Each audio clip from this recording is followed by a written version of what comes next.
Kita menjadi Geopark pertama yang ada modul itu, Geopark School, dan kali ini kita membina satu lagi modul yang usaha ini adalah ke arah untuk kita tingkatkan kualiti usaha makanan, pengangkutan, urusan acara dan pelbagai. Kita sedar bahawa di Lenggong ini kita kurang dari segi tempat penginapan yang bertaraf tinggi, yang ada rating 4 star, 5 star dan sebagainya.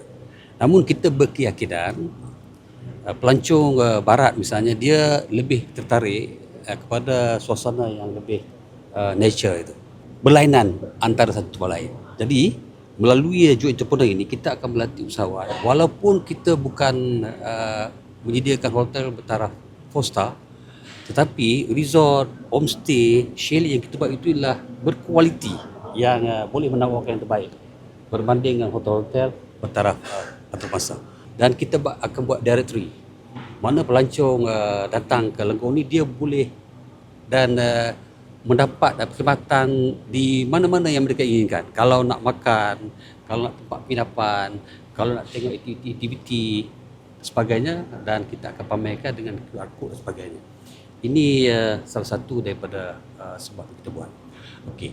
Apa yang kita buat ini adalah persediaan untuk kita menghadapi penganjuran acara bertaraf dunia yang kita buat pada Disember akan datang ini, iaitu kita buat acara Lenggong Dialog yang mana melibatkan 39 pengisian pelbagai acara yang juga dihadiri oleh penggiat-penggiat seni, budayawan daripada pelbagai negara yang telah pun kita kenal pasti melalui program-program PUC Lembah Lenggong, budaya Lembah Lenggong, acara-acara bertaraf antarabangsa yang kita buat mulai bulan 9 ini, yang puncaknya ialah bulan 12. Sebab itu kita nak sediakan yang terbaik untuk mereka dan kita nak beri keyakinan kepada mana-mana operator pelancongan, mana-mana pengurus acara untuk jadikan Lenggong sebagai destinasi. Mana-mana Geopark di seluruh Malaysia yang nak melatih usahawan mereka boleh datang ke Lenggong.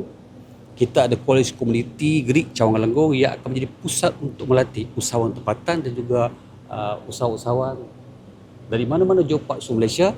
Dan dengan itu juga maka orang akan datang ke Lenggong, dia akan memberi perkembangan kegiatan pelancongan sini.